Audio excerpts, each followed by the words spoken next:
vous devez associer à chaque rayon que vous avez choisi aléatoirement la probabilité de sa contribution à la lumière, de sa contribution à l'éclairage du pixel. En d'autres termes,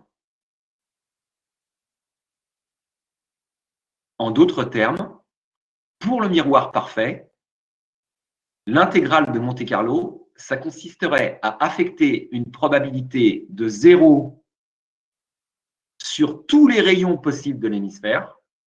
D'accord? Là, c'est le miroir parfait. Hein.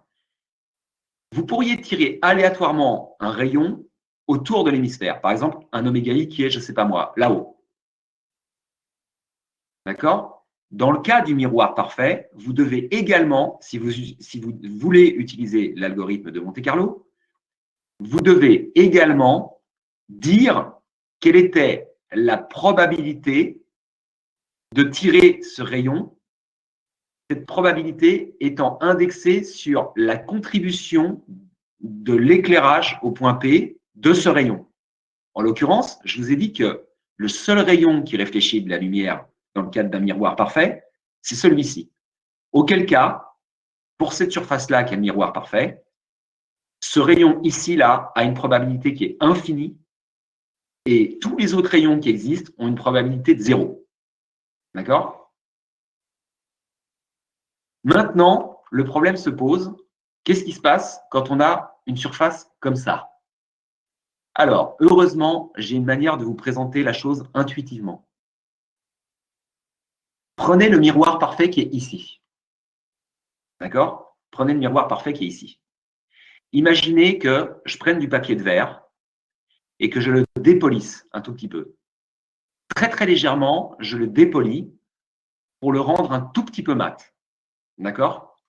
Vous vous souvenez, il y a un certain temps, je vous ai montré des boules qui étaient plus ou moins dépolies. Et je vous demande d'imaginer dans votre tête une boule faite d'un miroir parfait, mais qui est très légèrement imparfait. Vous voyez, c'est très légèrement flou ce que ça reflète. Dans ces cas-là, on peut dire que naturellement, la surface ne renvoie pas, quand la lumière vient d'ici ou arrive ici, la lumière ne vient pas ou arrive de cette direction unique. Dans le cadre d'un miroir légèrement dépoli, ça vient d'un éventail de directions qui est autour de cette direction centrale. D'accord? Plus le miroir est dépoli, plus l'éventail sera élevé. D'accord? Plus il sera élevé, plus il sera large, l'éventail. D'accord? Tant et si bien que pour représenter ce phénomène, on utilise souvent le nom de lobe. D'accord? Lobe. J'ai marqué ça sur le chat, un lobe. Et on dit que la BRDF a un lobe. D'accord? Elle a un lobe, la BRDF, si jamais, en fait, avec un miroir dépoli, en fait, elle reflète les directions autour de cette espèce de truc-là, qui est ce trait. D'accord? Et un trait unique comme ça, infini, dans l'univers des probabilités, on appelle ça un Dirac. D'accord? Ça s'appelle un Dirac. Donc, on parle souvent de lobe et de Dirac. Le cas du miroir parfait, c'est un seul Dirac. Et le cas d'un miroir, même très légèrement dépoli, il y a une espèce de petit lobe, d'accord, qui va vers cette direction. Donc, alors attention, c'est là que c'est intéressant. Prenons donc ce miroir dépoli. Si jamais je veux calculer l'éclairage avec cette surface qui est mon miroir dépoli, si je tire des directions aléatoires, je vais les tirer autour de ce lobe, d'accord? Je vais les tirer à l'intérieur de ce lobe, à l'intérieur de ce cône de lumière, d'accord? Je vais tirer les directions qui sont par là. Et donc, il sera totalement inopportun pour moi de tirer des directions qui sont ailleurs, toujours. Et donc, maintenant, je vous ai parlé d'un miroir parfait où il y a une seule direction et donc, niveau probabilité, c'est un Dirac. Il n'y a qu'une seule direction choisie. C'est facile. Hein. Là, pour le coup, en code, c'est un if. Vous voyez? Je vous ai parlé d'un miroir dépoli un miroir dépoli où finalement on va taper des directions qui sont autour d'un cône. Est-ce qu'au niveau du code, ça va se terminer avec des if dans un cône? Non. Malheureusement, non.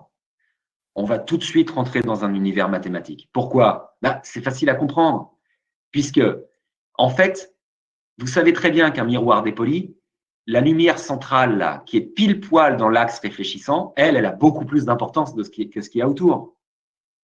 C'est elle qui compte toujours le plus. Donc, tout ce qui va s'éloigner, en fait, de cette direction va moins compter. D'accord? Ça contribuera moins à la lumière. Vous pouvez tester avec un laser. Vous prenez un miroir dépoli, vous prenez un laser, vous mettez votre œil pile poil en face, je peux vous dire que ça va moins chauffer sur votre œil si ce n'est pas directement dans l'axe du parfait symétrique, même pour un miroir dépoli. D'accord? Donc, dans la direction parfaitement réfléchissante, la BRDF elle va valoir 1, en gros. D'accord? C'est un petit peu l'idée. Sinon, la contribution va s'atténuer. Au niveau des probabilités, revenons à l'algorithme de Monte-Carlo. L'algorithme de Monte-Carlo, ça vous oblige à générer une direction et ça vous oblige à trouver une valeur qui pondère la contribution de la lumière dans la direction choisie. D'accord? Et donc, par extension, vous voyez que pour cette surface-là, vous savez, celle qu'on avait vue il y a 2 semaines, cette surface-là, vous avez compris tout de suite que ça allait être un cauchemar. Ça allait être un cauchemar, puisque cette surface-là, il est évident que on ne sait pas où elle va réfléchir la lumière. D'accord? Et donc là, vous commencez à comprendre pourquoi le problème de l'éclairage indirect est épineux. D'accord? Alors, comment va fonctionner l'algorithme de Monte-Carlo avec cette surface-là? L'algorithme de Monte-Carlo avec cette surface-là, comme pour toutes les surfaces, ça va consister à trouver une manière d'échantillonner, c'est-à-dire de trouver une direction intelligente, d'accord, et d'associer la probabilité d'avoir trouvé cette direction choisie. D'accord? Autrement dit, je vais encore me répéter, hein, pour le miroir parfait, je demande à la surface qui est ici, le matériau qui est ici, je lui dis, je viens de cette direction-là, j'aimerais échantillonner, j'aimerais trouver une direction aléatoire, réfléchissante. Dans cette zone-là, vous vous souvenez, l'éclairage, c'est une affaire de zone. Ce n'est pas un point, c'est une zone. Je répète, la caméra est ici. J'ai tiré un rayon, ou plutôt un différentiel de rayon, qui m'a donné une aire sur la surface. Ça ne m'a pas donné un point. Vous vous souvenez, ça m'a donné une aire. Et là, je suis en train de dire, dans cette aire, je voudrais savoir où est-ce qu'il y a des directions réfléchissantes de la lumière. Le miroir, il me dit, écoute, il me dit, ça va toujours par là. Ne te casse pas la tête, ça va toujours par là. Quelle est la probabilité que ça aille par là? L'infini. C'est une probabilité infinie. D'accord?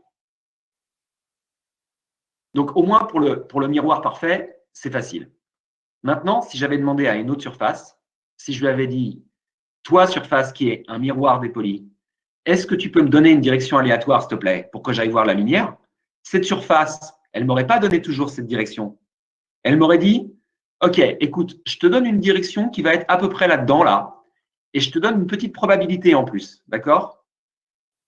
Là, la probabilité, elle sera assez forte pour le rayon central, d'accord? Et si jamais la surface, elle m'a donné un autre rayon où aller voir, par exemple légèrement sur le côté, elle m'aura donné une probabilité qui est légèrement inférieure. On est d'accord? Par contre, il y a 2 choses importantes. La surface ne m'aura jamais donné de direction là-bas, parce qu'elle m'aurait donné une probabilité de 0. D'accord? Ça aurait été complètement débile. Ça aurait été complètement débile pour elle de me donner une probabilité de 0. J'aurais fait mon algorithme de Monte-Carlo avec une probabilité de 0 et ça n'aurait rien donné. D'accord? C'est comme si vous donniez des directions dont vous savez qu'elles ne contribueront pas à la lumière. Donc, la surface qui est ici était suffisamment intelligente pour ne pas le faire. D'accord? Donc, elle m'a donné des directions qui étaient dans le cône, là, dans le lobe, autour de la direction réfléchissante. Et elle m'a donné une probabilité plus faible. L'enjeu dans l'univers du rendu et de l'éclairage, c'est d'avoir une surface arbitraire et d'arriver à faire ces routines-là. D'accord? D'arriver à faire les routines qui sont, s'il te plaît, donne-moi une direction où je peux aller voir la lumière et, s'il te plaît, ne me donne pas une direction débile et, s'il te plaît, donne-moi la probabilité associée à cette direction. Mais ça ne s'arrête pas là. Quand on tire une direction qui est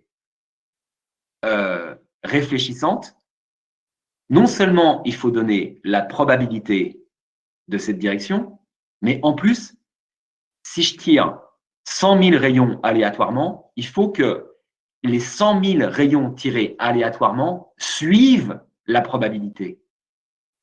C'est-à-dire que sur les 100 000 rayons tirés aléatoirement, il faut que globalement, ma routine génère des rayons qui soient plutôt centrés sur le trait, si le miroir est dépoli.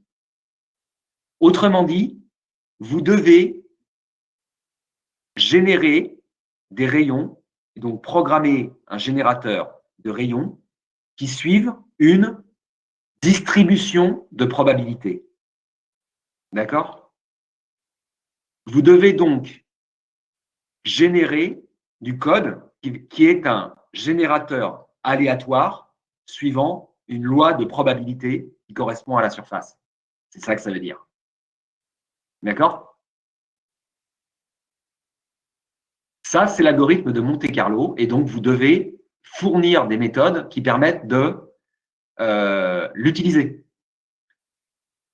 Donc, on peut échantillonner des rayons comme on veut, d'accord? Mais il faut absolument que l'on fournisse la probabilité, d'accord? Ça, c'est la probabilité. PDF, ça veut dire Probability Density Function. Il faut qu'on fournisse une valeur P qui est relative à cet échantillonnage, d'accord? Sinon, vous obtenez quelque chose qui est mathématiquement invalide et vous allez le voir. Vous allez le voir dans l'image. Ensuite, mieux vous échantillonnez, plus la variance sera réduite. Alors, ça veut dire quoi? Plus la variance est réduite. Alors là, je vous entends, oui, alors là, on ne va pas s'en sortir aujourd'hui, c'est complètement dingue. Bon, plus la variance est réduite, ça veut dire quoi? Ça veut dire plus meilleur va être votre éclairage, moins ça va être faux. D'accord? Si vous avez cette surface-là et que vous arrivez à faire exactement ce que je vous ai dit, mathématiquement, c'est-à-dire que vous arrivez à tirer des rayons aléatoires qui vont exactement dans le bon sens, exactement avec la bonne loi de probabilité et en donnant exactement la bonne valeur des probabilités, vous mettez ça dans un moteur de rendu, vous allez avoir des images magnifiques. Vous allez avoir des images superbes. Ça va être la beauté réincarnée. Par contre, si jamais vous vous trompez, qu'est-ce qui va se passer? L'éclairage va être faux. L'éclairage va être faux. Vous allez générer une image et vous allez voir, ça ne tient pas debout. C'est ça que ça veut dire. D'accord? Donc, mieux vous échantillonnez dans les règles de l'art en suivant les méthodes dont je vous ai parlé, plus la variance va être réduite, c'est-à-dire meilleur va être l'éclairage, plus il va être valide. D'accord? Alors, là, vous voyez d'autres termes. Il y a la NDF. Et je vais revenir à ça. Alors, attendez, je regarde en avant.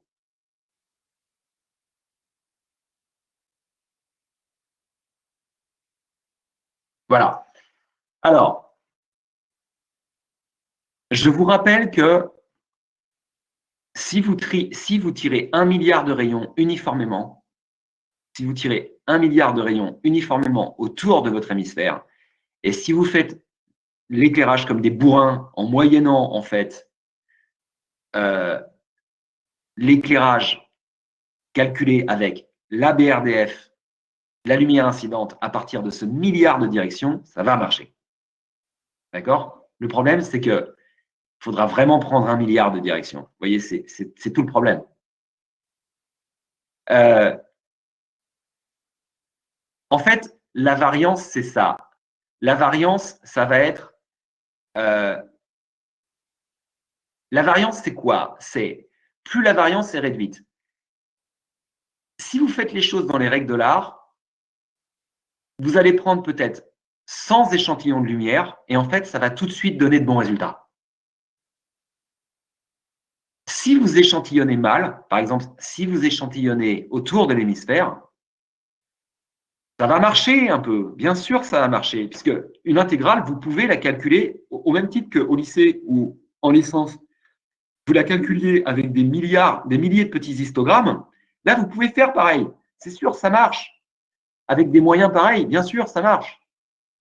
Mais vu que vous n'allez pas utiliser 1 milliard de rayons, vous allez utiliser peut-être 1000 rayons, vous voyez, sinon, ce n'est pas possible. Vous allez augmenter la variance et donc finalement, au bout du compte, l'éclairage ne sera pas correct. Vous voyez? Donc, la variance, c'est ça, c'est mieux vous échantillonnez le plus intelligemment possible, plus vous vous dirigez vers la lumière où elle a une chance d'aller, plus vous vous dirigez vers là où la lumière est réfléchie nativement par la surface, plus vous allez rentabiliser les rayons que vous allez tirer autour de la surface, et mieux va fonctionner l'algorithme de Monte-Carlo. Plus vite, vous allez avoir un éclairage correct. D'accord? Et par extension, si vous le faites mal, vous allez voir vite que c'est mal. D'accord? Donc, comment vous pouvez faire? La question maintenant qui tue, c'est comment vous pouvez faire pour faire ça? D'accord? Alors, vous pouvez le faire géométriquement. Vous pouvez le faire géométriquement, ça. C'est-à-dire que vous pouvez considérer ce patch de surface et vous pouvez regarder tous les micro-texels, puisque si ça, c'est une texture ou une normal map, hein, si c'est une carte de normale, vous pouvez regarder tous les petits trucs qui tombent dans l'empreinte de pixels et vous pouvez essayer de voir où va la lumière globalement. D'accord? Vous pouvez faire ça. D'accord? Le problème, c'est que c'est une tâche qui va être titanesque, d'accord? Puisque je vous rappelle que pour utiliser l'algorithme de Monte-Carlo, vous devez fournir une probabilité, d'accord? Vous ne pouvez pas raisonner dans l'univers géométrique. Il est inévitable que vous basculiez dans l'univers des probabilités.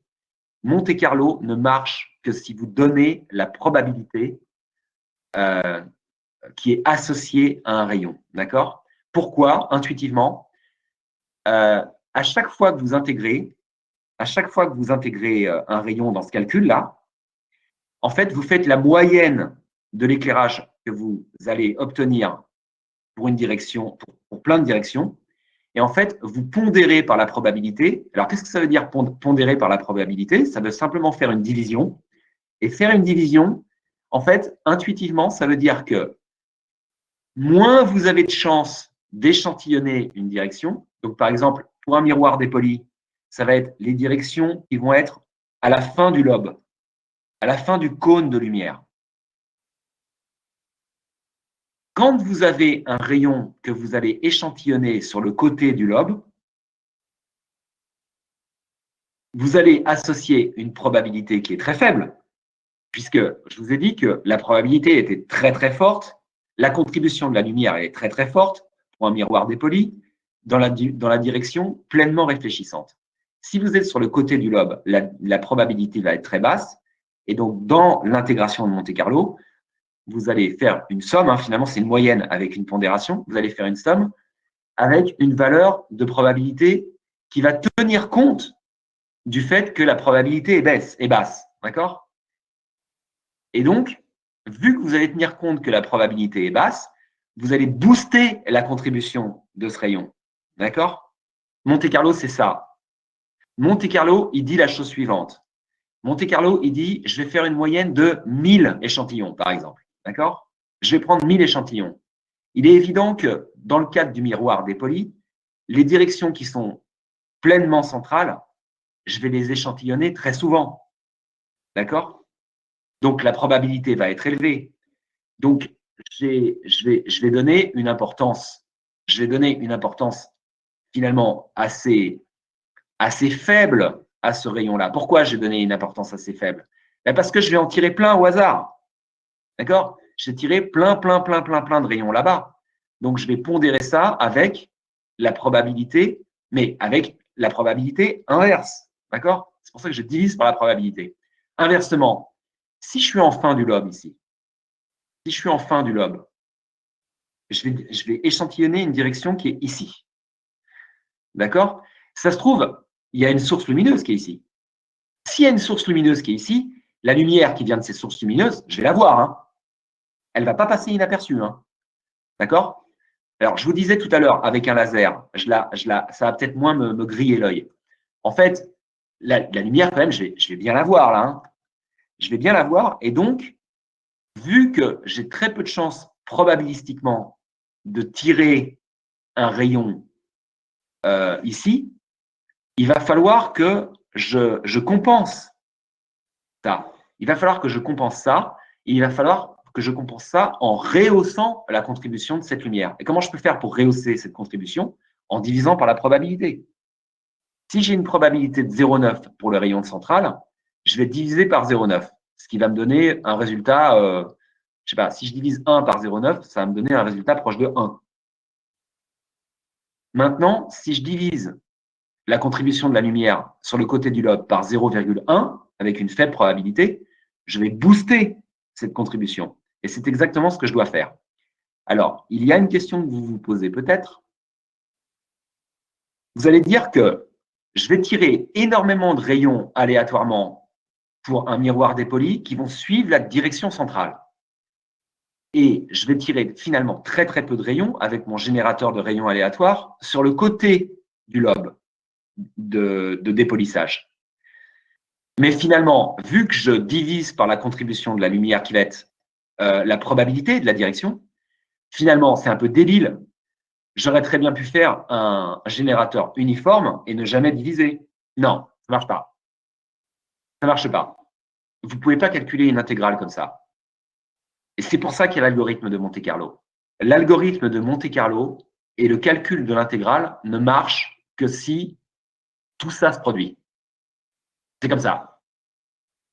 Sinon, les autres méthodes sont vaines. Alors, peut-être que demain, un jour, vous allez venir avec une autre méthode. Hein, peut-être que des mathématiciens vont trouver une autre méthode pour calculer une intégrale. Mais pour l'instant, on n'a rien de mieux. Pour calculer cette intégrale, vous devez faire un générateur aléatoire qui génère plus de rayons quand la probabilité est plus élevée. D'accord? Et vous devez associer la probabilité à chaque rayon choisi. Quand vous regardez le code de rendu des moteurs comme PBRT, Mitsuba, etc., vous voyez tout ça. Jusqu'à temps qu'un jour on trouve mieux, hein, bien sûr. Alors, comment vous pouvez faire pour une surface comme ça? Eh bien, pour une surface comme ça, vous devriez regarder tous les texels qui tombent à l'intérieur de votre empreinte de pixel, hein, qui est vue depuis la caméra dans ce pixel. Vous devriez regarder tous les texels qui sont à l'intérieur et reconstituer une fonction de probabilité à partir de tous ces texels. Les papiers de recherche que vous voyez aujourd'hui, notamment ces dernières années, hein, puisque c'est un sujet à la mode depuis 2014 à peu près, c'est l'un des rares derniers sujets à la mode vraiment forts, hein, en rendu. Il y a beaucoup de sujets qui se sont passés en rendu ces dernières années, puisque c'est un domaine qui est mature. Mais ça, c'est un domaine qui a encore le vent en poupe, puisque c'est un domaine qui est très épineux. Et surtout, les films et même les jeux veulent faire des matériaux, je vous ai dit, qui sont très beaux. Et donc, pour faire de l'éclairage indirect, ils sont obligés de rentrer dans toute cette usine à gaz. D'accord? Donc là, vous devez reconstituer une fonction qui vous génère des rayons suivant l'orientation, mais probabilistiquement par rapport à leur fréquence, d'accord? Et qui doit fournir la probabilité associée. Alors, comment vous pouvez faire? Ben, vous utilisez les normales des trucs qui sont à l'intérieur de ce truc-là, d'accord? Donc, vous devez reconstituer ce qu'on appelle une fonction qui s'appelle la NDF, Normal Distribution Function. Mais le problème, c'est que cette Normal Distribution Function, elle n'est pas propre aux matériaux. Elle est propre à la zone que vous voyez du matériau dans le pixel. C'est là où c'est vraiment l'horreur. Vous voyez, le problème, c'est que c'est contraint par non pas le matériau dans sa globalité, mais juste la zone vue depuis le pixel. D'accord? C'est pour ça que c'est très grave comme problème. C'est pour ça que c'est très épineux. Alors, ensuite, vous pouvez regarder toutes les normales et vous pouvez essayer de voir où va la lumière en fonction de toutes ces normales et donc fabriquer une fonction très compliquée avec toutes ces normales. Il y a autre chose que vous pouvez faire, c'est vous pouvez essayer de fabriquer une fonction qui prend non seulement en compte les normales, mais qui prend en compte également, vous savez, le masquage et l'ombrage qui sont finalement vous savez, la dernière fois qu'on avait fait lors du dernier cours, je vous ai montré des collines. Hein, il y avait des espèces de petites montagnes avec un phénomène de masquage et d'ombrage dans des zones noires.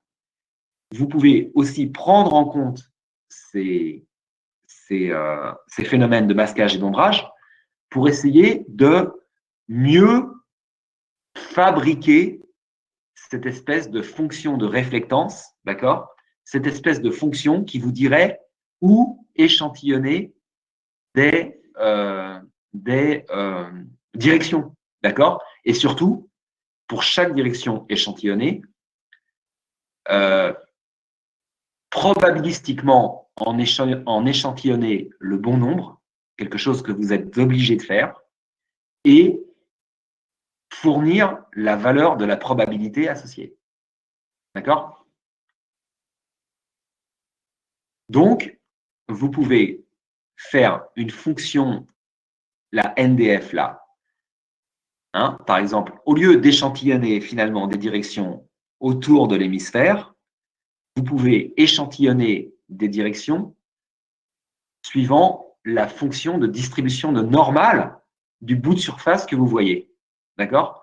Et souvenez-vous, vous devez fournir la bonne probabilité. Donc, vous devez avoir une probabilité density function. Vous devez avoir la fonction de probabilité associée. D'accord?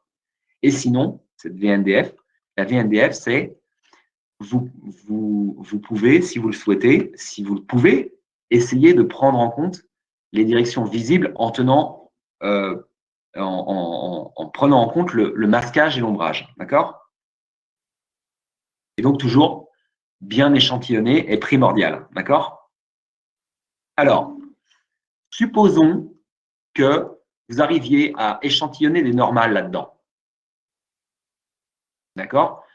Vous pouvez le faire. Vous faites un générateur aléatoire de rayons à l'intérieur de cette surface. Et vous tapez dans cette surface aléatoirement, qui va vous donner une direction. D'accord? Vous pouvez faire ça. Je vois peut-être certains se dire « Ah, tiens, dis donc, ça y est, on parle de nouveau dans un langage que je connais. On tire des rayons dans un bout de surface. Ça, je sais faire. Hein, un nombre aléatoire entre 0 et 1 pour cette direction-là. Un nombre aléatoire entre 0 et 1 pour cette direction-là. Et je vais tirer des directions aléatoires à l'intérieur là-dedans. Là. Hein, je vais tirer une position aléatoire là-dedans. Je vais taper sur une normale. Et c'est cette normale que je vais choisir. Vous voyez, ça, c'est un langage qui vous parle. D'accord? Vous pouvez faire ça, mais souvenez-vous, vous devez fournir la probabilité associée si vous choisissez une normale. Vous devez fournir la probabilité. Vous ne pouvez pas vous soustraire à cette tâche. Vous devez choisir la probabilité, vous devez fournir la probabilité. Si jamais vous ne fournissez pas la bonne probabilité, ou alors si vous fournissez une probabilité de 1 à chaque fois, naïvement, ça ne marche pas. L'algorithme de Monte-Carlo ne marche pas. Il est inévitable de rentrer dans la problématique probabiliste. C'est inévitable. D'accord? Donc, vous devez choisir une probabilité, une fonction de probabilité, et la donner avec la valeur de la probabilité. Vous devez la donner avec la normale que vous aurez choisie. D'accord? Là, vous choisissez une normale. Hein, là, il n'y a pas de maths. là, vous avez tapé dans ce patch de matière, vous avez choisi une normale, et donc vous retournez cette normale, ça on sait faire, et vous devez retourner un P associé. Donc, qu'est-ce que vous faites pour retourner ce P associé? Ben, si vous ne savez pas reconstituer une fonction de probabilité, vous pouvez toujours choisir. Alors, attendez, là, je vais revenir en arrière. Vous voyez, l'équation de la lumière, c'est ça. L'équation de la lumière. Vous voyez bien que la lumière, elle est très fortement pondérée avec cosinus θ. Cosinus θ, c'est quoi? Vous vous souvenez, il y a la BRDF, mais il y a aussi un facteur qui s'applique toujours lorsque vous calculez la lumière. Ce facteur qui s'applique toujours, c'est le cosinus de l'angle. Ça, je le répète, c'est indépendant de la BRDF. D'accord? Hein, vous vous souvenez, on a parlé de Phong. On a parlé des vieilles formulations de Phong qui mélangent ce terme-là à l'intérieur de Phong. Hein. Je vous ai dit que c'était complètement faux. Il y en a même certains sur Internet qui pensent que en fait, ça, c'est Lambert, ce qui est complètement faux. Parce que Lambert, la BRDF, je vous rappelle, elle est constante. Et ça s'applique quel que soit le matériau. Qu'est-ce que c'est que ce terme-là? Ça dit que la quantité de lumière reçue, quelle que soit la BRDF, c'est pondéré par l'angle d'incidence de la lumière. Eh bien, cette fonction de probabilité, vous pouvez peut-être, si vous échantillonnez des rayons autour de l'hémisphère, vous pouvez leur affecter un poids qui est proportionnel au cosinus de l'angle.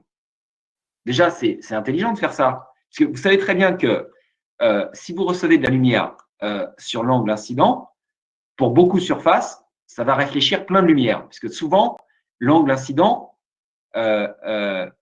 détermine finalement la quantité de lumière qui va être reçue. Hein, puisqu'il y a ce terme-là qui est extrêmement fort, hein, qui vaut 1 quand vous choisissez une lumière qui est ici. D'accord? Quand vous choisissez un rayon lumineux oméga i qui est pile incident sur votre surface, ce terme-là vaudra 1. D'accord? Et même si la BRDF est faible, hein, parce que la lumière, peut-être que le matériau est très très mat. Hein. Si le matériau est très mat, finalement, il ne va pas y avoir tant de lumière que ça réfléchie. Mais ce que vous pouvez vous dire, c'est que vu que le cosinus vaudra 1, là, c'est quand même une bonne idée d'échantillonner de la lumière vers le haut. D'accord? Eh bien, c'est ce que font beaucoup de moteurs de rendu. Beaucoup de moteurs de rendu, en fait, ils choisissent cos θ pour faire la fonction de probabilité. D'accord? Tout simplement, comme fonction de probabilité, on choisit cos θ. Mais le problème, c'est qu'il faudrait aussi pondérer ça avec la BRDF. D'accord? Ce qu'on veut, c'est pas. Le truc, c'est que ce qu'on veut faire, c'est pas échantillonner à des endroits sur l'hémisphère. On voudrait échantillonner là où il y a de la lumière. D'accord? On voudrait échantillonner en fonction du cos θ et de la BRDF. Donc, on voudrait prendre en compte les normales et le cos θ. D'accord? Hein, c'est ça qu'on voudrait faire dans l'absolu. Et donc, là, ce que je vous ai dit, c'est que la méthode du pauvre, c'est d'oublier la BRDF, puisqu'on voit que la BRDF, la problématique des normales, etc., la complexité est très grande. Et donc, on peut juste fournir une fonction de probabilité qui correspond à cos θ. D'accord? Donc, quand on choisit cos θ comme fonction de probabilité, on obtient des résultats qui sont acceptables. D'accord? Alors, le problème, c'est qu'ils ne sont pas acceptables dans tous les cas. Ils sont acceptables dans certains cas seulement. Ça dépend des matériaux. Alors, donc voilà. Donc, ça je vais y revenir plus tard, ça. Comment échantillonner la BRDF? Donc, vous voulez faire un générateur de rayons, c'est ça que je vous ai dit en fait. Vous voudriez faire un générateur de rayons qui ne suit pas les angles de réflectance de la surface, puisque vous ne savez pas encore le faire, d'accord? Vous sauriez le faire en regardant la carte de normale avec un processus extrêmement compliqué, et de toute façon, vous ne savez pas reconstituer la probabilité de chaque normale échantillonnée. Vous ne savez pas le faire. Donc, vous pouvez essayer de faire un échantillonneur qui concentre ces échantillons vers la direction verticale, c'est-à-dire qui suit cos θ. D'accord? Alors ça, il y a des méthodes pour le faire. D'accord? Ça, il y a des méthodes pour le faire. Vous trouverez des bouts de code sur Internet qui le font. Hein, puisque l'équation de la lumière, c'est ce que je vous disais avant, l'équation de lumière est gouvernée beaucoup par le cos θ. Football, je dirais. C'est beaucoup gouverné par ça, et finalement, au moins par ça, autant par ça que par ça.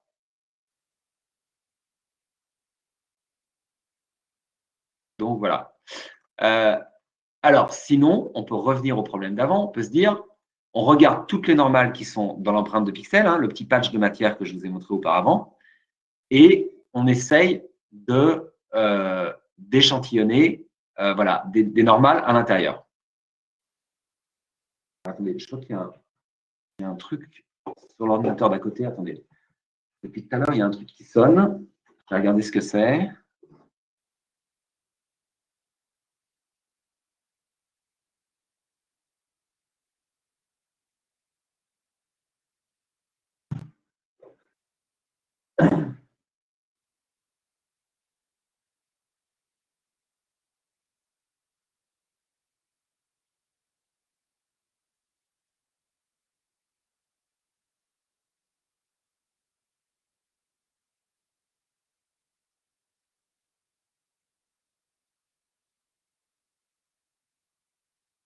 Ouais, ils sont gonflés quand même.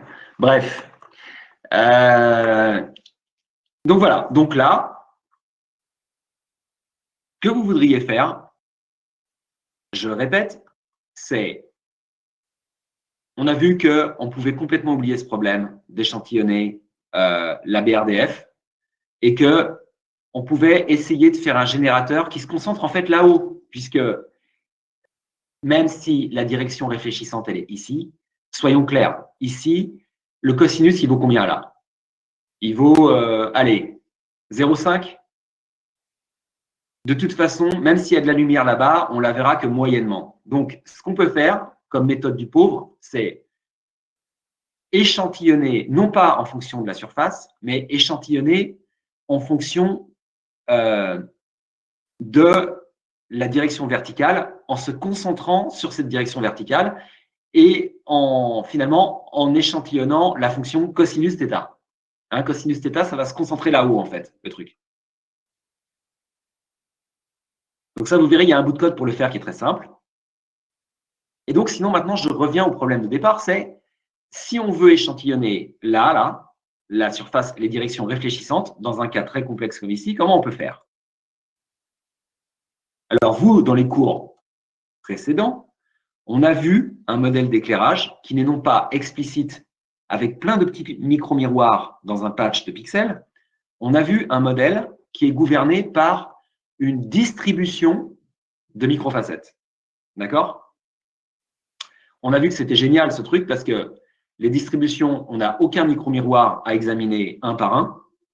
De toute façon, examiner des micro-miroirs un par un, ça serait l'enfer. Et qu'on a vu qu'on arrivait à faire notre éclairage uniquement avec une formule mathématique qui définit en fait une distribution d'orientation de normale. Eh bien, on peut utiliser cette distribution d'orientation de normale pour savoir où va la lumière, tout simplement. D'accord? On peut tout simplement utiliser non pas des micro-miroirs explicites pour essayer d'aller voir où va la lumière. Hein, je vous ai dit, vous pourriez tirer des rayons aléatoirement sur ce patch de pixels. Vous allez obtenir un texel qui a une normale et après, vous allez dire, hop, OK, je vais aller voir dans cette direction. D'accord? Là, votre mission est remplie. Le truc où ça ne marchait pas, c'est que c'était la probabilité que vous n'obteniez pas. D'accord? La probabilité, c'est ça qui vous mettait dedans. Vous n'aviez pas la probabilité. C'est ça qui était très, très grave. Et c'est là où je vous ai dit que Monte-Carlo, sans probabilité, ne marche pas du tout. Et donc, je vous ai dit après, comme probabilité, vous pouvez utiliser le cosinus. Mais maintenant, on a une fonction de distribution normale avec ce que je vous ai montré la semaine dernière. Est-ce que cette fonction de distribution normale, est-ce qu'on ne pourrait pas aller plus loin et avoir la probabilité associée à cette fonction de distribution normale? Oui, il y a ça en stock. Vous pouvez… En fait, la fonction de distribution normale, c'est la probabilité, finalement, c'est la probabilité d'obtenir une normale. Vous voyez, c'est la probabilité d'obtenir une normale. La fonction de distribution normale. La fonction de distribution normale, ça vous donne déjà la fréquence à laquelle vous choisissez une normale. D'accord? Donc, le problème est résolu avec la fonction D. D'accord? Avec la fonction D, vous avez réduit le page de surface ici à une certaine, à une fonction qui vous donne la fréquence d'un certain nombre de directions dans ce patch de pixels. D'accord? Eh bien, la fréquence à laquelle apparaît une direction dans un patch de pixels, c'est aussi une probabilité. Donc, ce problème est résolu. Ce qui veut dire que, avec le modèle microfacette, vous arrivez à tout faire. Non seulement vous arrivez à faire l'éclairage direct, avec la fameuse formule microfacette que je vous ai donnée, mais en plus, vous pouvez tirer une direction aléatoire. Alors, il y a des manières. Alors, comment faire pour tirer une direction aléatoire? Je vais y venir. Vous pouvez tirer une direction aléatoire suivant cette fonction de distribution. Il y a une méthode pour le faire, d'accord? Il y a une méthode. Si je vous donne une courbe qui représente une distribution de normale, il y a une méthode pour générer une distribution, pour générer une direction dans cette distribution de normale qui suit la fréquence définie par cette distribution de normale. Il y a une méthode pour le faire. Il y a une formule, si vous préférez, une formule prête à l'emploi. D'accord? Et tant qu'à faire,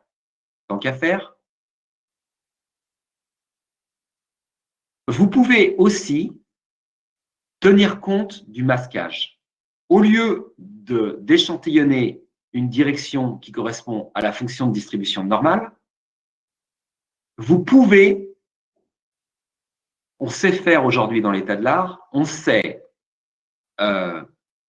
échantillonner une direction qui tient compte non seulement de la distribution normale, mais qui tient compte également de la quantité de masquage et d'ombrage qu'il y a en tenant compte notamment de la position de la caméra. Avec la position de la caméra, vous savez, vous avez des collines avec des zones noires. Cette colline avec des zones noires, c'est les zones que vous ne voyez pas depuis la caméra. Vu que c'est des zones que vous ne voyez pas depuis la caméra, ce sont des zones qui altèrent la fonction de distribution vue depuis la caméra. Aujourd'hui, on sait faire avec des formules un échantillonnage qui prenne en compte la direction précise de la caméra et qui prenne en compte notamment le G1, la fonction G1, la valeur de la fonction G1 depuis cette caméra. D'accord? Et donc, ça veut dire quoi tout ça? Ça veut dire que finalement, on sait de mieux en mieux taper dans les directions qui sont effectivement réfléchies par un bout de matière. D'accord? Et donc, tout ça, c'est des formules qui sont mathématiques, c'est des formules mathématiques qu'on arrive à dériver. C'est des formules mathématiques qu'on arrive à dériver. Pourquoi? Parce que depuis le départ, on est parti sur un modèle statistique de surface. Depuis le départ, notre surface, c'est une distribution d'orientation de micro-miroirs et ce n'est pas évidemment une surface explicite avec des milliards de micro-miroirs. Une surface explicite, ni vous ni moi, on sait gérer ça dans un moteur de rendu. Vous savez très bien qu'il n'y a aucun jeu vidéo qui fait ça et qu'il n'y a aucun film qui fait ça. Ça, vous le savez très bien.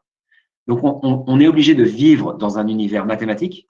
Et vu qu'on est obligé de vivre dans un univers mathématique, eh bien, malheureusement, on est obligé de trouver des probabilités dans cet univers mathématique et on est obligé de tenir compte du masquage dans cet univers mathématique et d'échantillonner dans cet univers mathématique. D'accord? Alors maintenant, il y a un dernier point que je veux traiter avec vous. Il y a un dernier point que je veux traiter avec vous. Il y a deux derniers points que je veux traiter avec vous. Alors ça, vous avez compris que c'était assez compliqué. Ça, vous n'avez pas à le faire en projet. D'accord? Vous n'avez pas à le faire en projet. Alors, historiquement, tout ce que je vous ai présenté ici, c'est du niveau M2. D'accord? Il y avait un cours M2 avant qui était pas du tout compris par les étudiants et où on avait, on va dire, un professeur qui donnait des papiers de recherche à lire pour voir si les étudiants comprenaient quelque chose. Il est évident que ça ne marche pas comme ça. Et donc maintenant, j'ai introduit ce cours en M1, mais je vous le fais comme ça, vous voyez, assez vite pour que, en fait, vous compreniez les enjeux, en fait, que vous compreniez, en fait, les tenants et les aboutissants de l'éclairage indirect. D'accord? Mais sinon, dans votre projet, vous n'allez pas faire ça, je pense. Je ne pense pas que, encore cette année, par exemple, Maxime Maria ait prévu ça dans le projet, ça m'étonnerait. Enfin, arrêtez-moi si je me trompe, mais je ne pense pas que ça soit le cas. Il y a un dernier truc que je voudrais vous dire, un truc qu'on n'a pas traité, c'est ça là. C'est ça, le truc qu'on n'a pas traité, c'est ça. C'est le dernier point ici, pour la lumière. Alors, on a expliqué l'éclairage direct de sources lumineuses en détail la dernière semaine.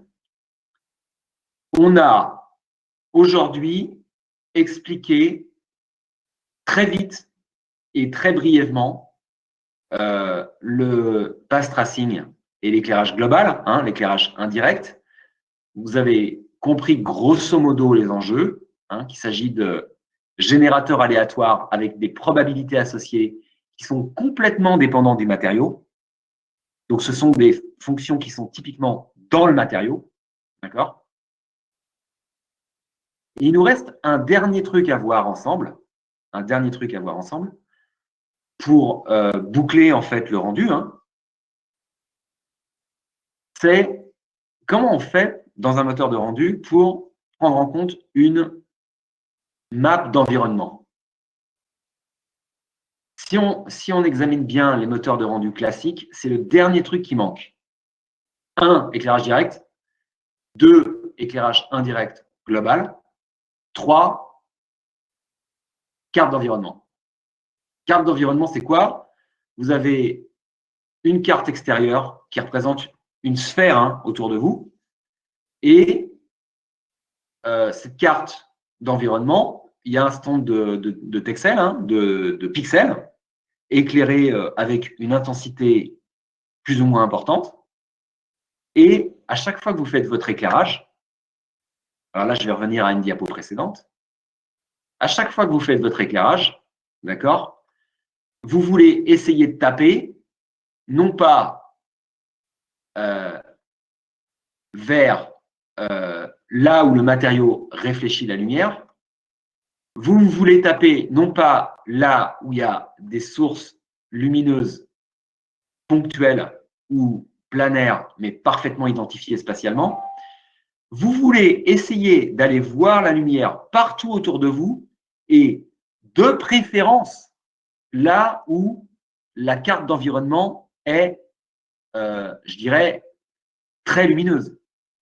D'accord? Donc, comment vous faites?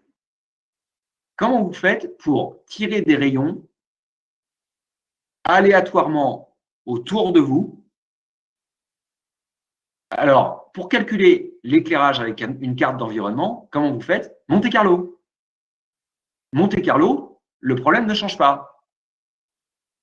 Vous tirez des rayons aléatoirement autour de vous et au niveau de chaque rayon, vous devez fournir la probabilité avec laquelle vous êtes arrivé à tirer ce rayon. D'accord? Donc, pour une carte d'environnement, comment ça se passe? Derrière chaque emplacement de Texel, vous devez donner la probabilité associée. D'accord? La probabilité associée, je vais vous charger une autre présentation qui va vous expliquer comment vous faites. D'accord?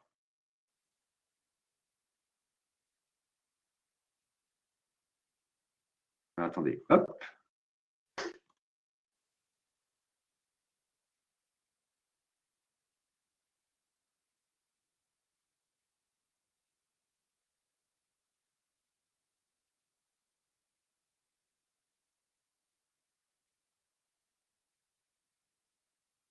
Très bien. Alors, je vais charger la présentation. Ah, attendez, excusez-moi. Voilà.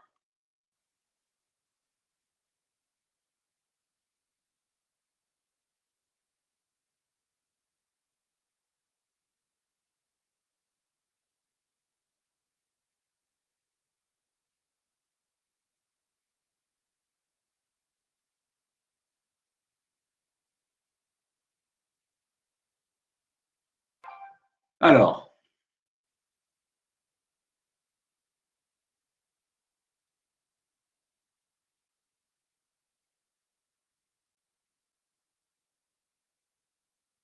regardez bien la diapo. Regardez bien la diapo ci-dessus. On prend le problème depuis zéro, d'accord? Ça, je vais vous expliquer maintenant comment vous faites pour calculer l'éclairage avec une carte d'environnement, sachant que vous devez associer à chaque direction choisie, et donc chaque texel choisi, la probabilité correspondant à qui suit l'éclairage global sur toute la carte d'environnement. D'accord? Alors, prenons le diagramme ci-dessus.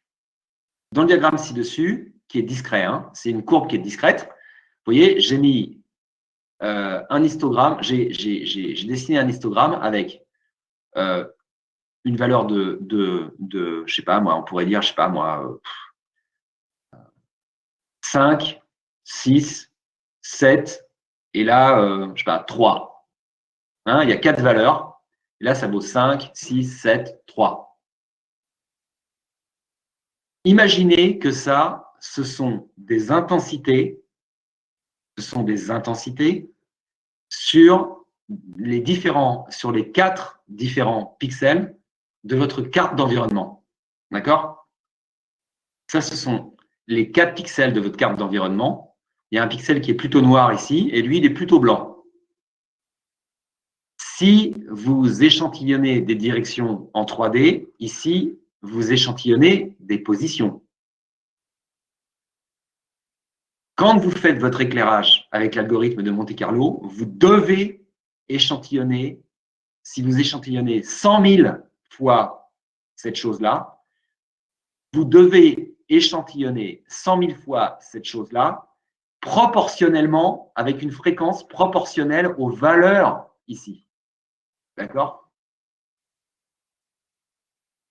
Ce qui veut dire qu'à chaque fois, vous allez obtenir plus de valeur 3, un peu moins de valeur 2, un petit peu moins de valeur 1, et finalement, les valeurs 4, c'est celles que vous allez le moins obtenir. D'accord?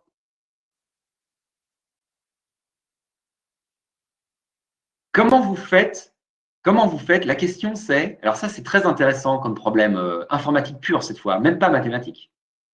Comment vous allez faire pour générer aléatoirement la valeur 1, 2, 3 ou 4, sachant que vous souhaitez respecter ces proportions?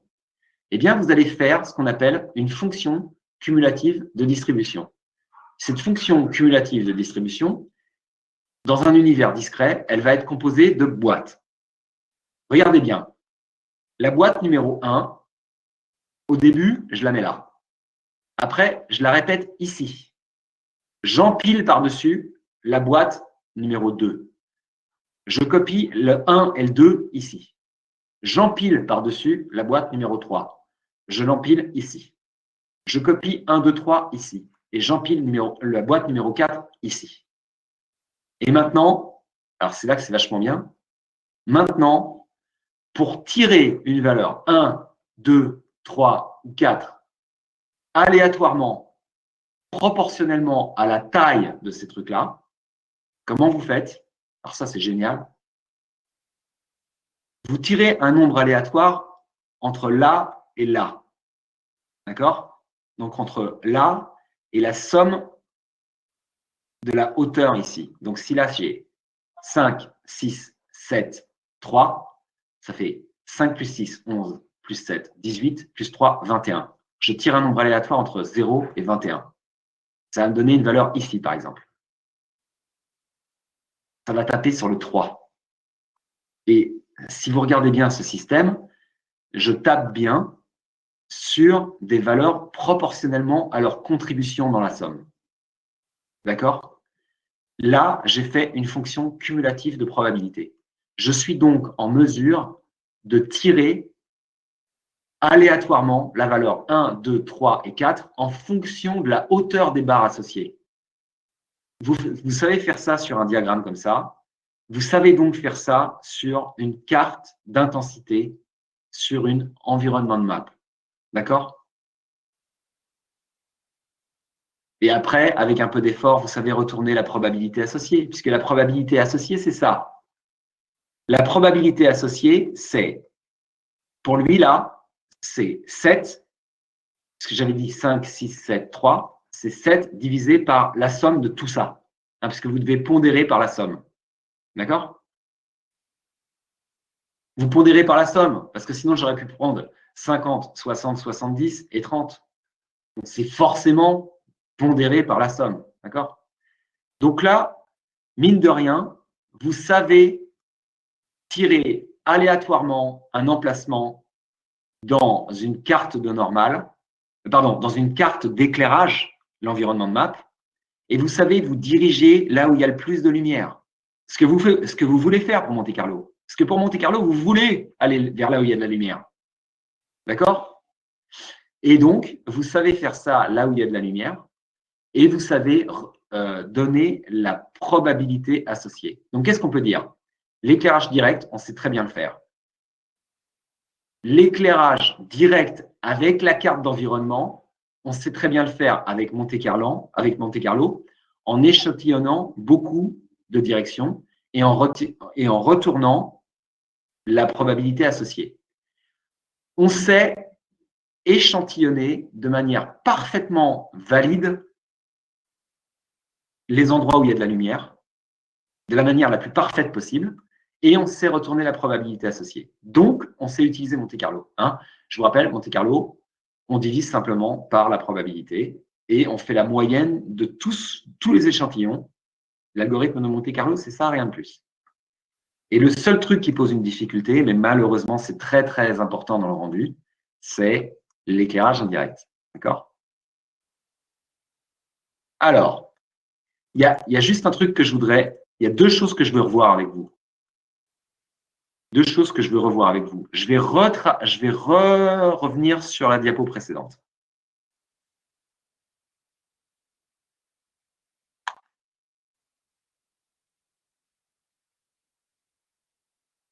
Je vais revenir sur la diapo qui est ici. Ici, là. Celle-ci. Au même titre que je vous ai montré une courbe en 2D avec un histogramme et avec une manière de générer des emplacements aléatoires et de retourner la probabilité associée, je vous ai montré en quoi ça servait pour calculer l'éclairage avec une carte d'environnement de lumière. Et vous savez aussi, vous vous doutez d'une chose, c'est que vous pouvez utiliser ça pour calculer les probabilités que vous ne saviez pas calculer auparavant. Je m'explique. Ici, on a non pas une carte d'intensité, mais une carte de normale.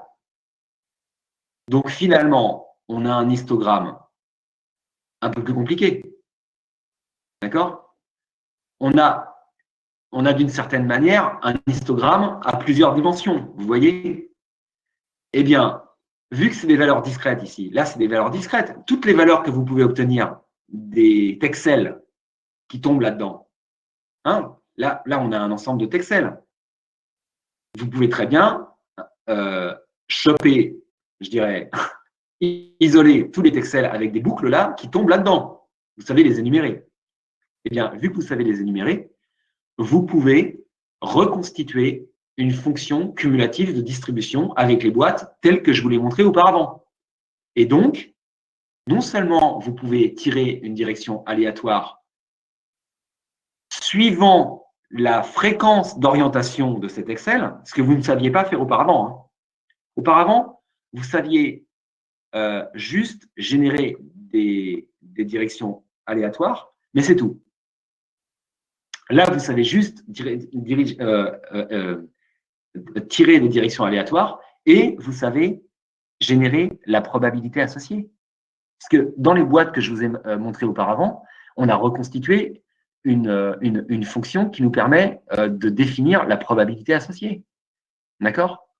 Donc maintenant, vous savez le faire, vous savez isoler tous les texels, reconstituer avec des boîtes un truc qui vous permet de tirer aléatoirement des directions et de générer la probabilité associée.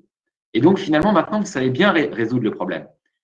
D'accord? De l'éclairage indirect, qui était le problème le plus épineux. Alors, vous ne savez toujours pas prendre en compte le masquage, mais vous savez résoudre le problème. D'accord? Alors, ça fait beaucoup de boucles et beaucoup de calculs. Mais au moins, on commence à s'approcher de quelque chose qui est fait dans les règles de l'art. Et bien, je vais vous dire. Les papiers de recherche de ces dernières années, donc moi, c'est 2 papiers sur lesquels j'ai travaillé, hein, je peux vous montrer. Les 2 papiers sur lesquels j'ai travaillé avec mon doctorant entre 2015 et 2019, ce sont des papiers qui permettent de faire exactement ça très vite. D'accord? Et alors, à quoi ça sert? Eh bien, ça sert à représenter des matériaux qui ne peuvent pas se réduire à des formes mathématiques. La forme de distribution statistique qui vous a été exposée la semaine dernière, ça permet de définir de la peinture, des plastiques, des métaux et des choses qui sont assez uniformes quand même. Nous, on est parti sur des cartes de normale et on peut faire de l'éclairage de cartes de normale complexes, comme par exemple de la peinture métallisée, des matériaux à microstructure, des micro-rayures, etc., etc., etc. D'accord? Et aujourd'hui, dans les jeux vidéo et dans les films, alors nous, on a juste fait ça pour l'industrie du film, hein, avec, on va dire, des images de quelques millisecondes. Et là, Xavier, mon doctorant qui est à Strasbourg en ce moment, lui, il a fait ça dernièrement, un très beau papier pour le jeu vidéo. D'accord? Il a fourni une méthode pour le jeu vidéo. D'accord? Et donc, voilà. Donc, c'est là où se trouve la recherche aujourd'hui. Et on va dire, voilà, c'est les 6-7 dernières années que la recherche se trouve là-dedans, hein, notamment SIGGRAPH, etc. En fait, ça va souvent là-dedans. Et c'est là où, pour le développement, on vous attend le plus en plus au tournant. D'accord? Hein? Plus la recherche est épurée, plus elle vient dans le développement, et plus c'est ce qu'on demande en fait en compétences. Donc, je peux vous montrer un petit peu. Je ne sais pas s'il y a des papiers. Attendez. Je vais vous montrer ce que j'ai fait dernièrement. Dernièrement, ça commence à dater un petit peu. J'avais dû vous montrer un petit peu. Alors, attendez, hop. On va faire ça. Attendez, fermer. En plus, on va être pile dans les temps là pour la première session. Partager une vidéo. Partager l'écran. Voilà, partager l'écran. Onglet Chrome. On va prendre ce truc-là. Voilà. Alors, j'avais fait un truc. C'était ce papier-là, là. Hein, je vous avais montré une vidéo avec des matériaux comme ça. Donc voilà, donc là, il y avait une vidéo avec des matériaux à microstructure, hein, ça s'appelle des matériaux à microstructure. Alors, où est-ce que je veux en venir? Les matériaux que vous voyez ici sur cette image, c'est difficile de faire des belles images. Là, on ne s'est pas trop mal débrouillé. Il y a des papiers qui font des trucs mieux, hein. Je trouve que la deuxième cuillère est pas mal, l'avant-dernière aussi. Ça, c'est des matériaux à microstructure. Ce sont des matériaux qu'il est très difficile de faire ou que l'état de l'art ne sait pas faire avec des statistiques. D'accord? Il est inévitable d'avoir recours à une carte de normale. D'accord? Explicite. La grande difficulté, c'est que dans cette carte de normale, et c'est notamment le cas de la peinture métallisée, la peinture métallisée, c'est un cas d'école. La peinture métallisée, quand vous regardez une peinture métallisée avec une carte de normale, la peinture métallisée a un nombre quasiment ridicule de particules de métal. Et donc, vous devez très vite isoler les particules de métal qui contribuent à la lumière, sachant que le reste va moins contribuer. Ce sont essentiellement les particules de métal qui vont contribuer à l'éclairage. Et donc, ça consiste le plus souvent… Alors, comment on fait? En fait, on arrive à réduire en fait, la définition géométrique à des fonctions de distribution normale, en fait. On arrive à passer d'un univers à l'autre. D'accord? En gros, on arrive à réduire l'empreinte du pixel et tout ce qui se passe à l'intérieur.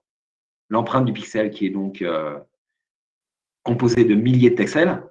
On arrive à réduire cette empreinte de pixels à une fonction analytique. C'est ça qu'on arrive à faire. D'accord? Et avec cette fonction analytique, on arrive à rapidement évaluer la fonction d'éclairage. D'accord? Et donc, pour vous, si ce domaine, ça vous intéresse, ce qui est parfaitement compréhensible, moi-même, j'avoue, j'y ai pris un grand plaisir en fait pendant 4 ans. En fait, ça consiste à maîtriser les équations dont je vous ai parlé.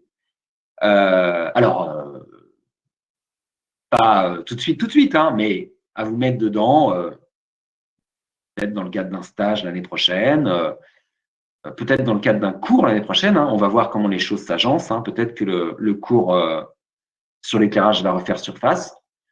Et donc, les compétences développées, c'est énormément d'équations analytiques. Hein, là, il y en a vraiment à la pelle. Beaucoup de correspondances entre des fonctions spatiales. Vous vous souvenez, à un moment, je vous ai montré des intégrales spatiales où, en fait, on intègre des choses le long d'une surface et on transforme ça avec un changement de variable à des intégrations le long des directions. Donc ça, c'est énormément de choses comme ça, avec beaucoup de changements de variables où on passe de l'univers spatial à l'univers directionnel. Et sinon, voilà, c'est tout ce qui est intégration de Monte-Carlo et le reste. Voilà. Et donc, tout ça, ça se termine dans le matériau. En fait, c'est des fonctions qui sont qui sont rattachées à un matériau spécifique. Voilà. Et donc, voilà. Donc, je pense que c'est bien là parce que j'ai fait un cours d'une heure. Hein. Vous avez vu que c'est un cours d'introduction, de mise en bouche. Ce n'est pas un cours en bonne et due forme, c'est un cours M2, hein, normalement, que je fais, enfin, que je pourrais faire. J'ai jamais fait puisqu'il y a quelqu'un d'autre avant alors je dis pas qu'il faisait un cours, hein. C'était une lecture de papier.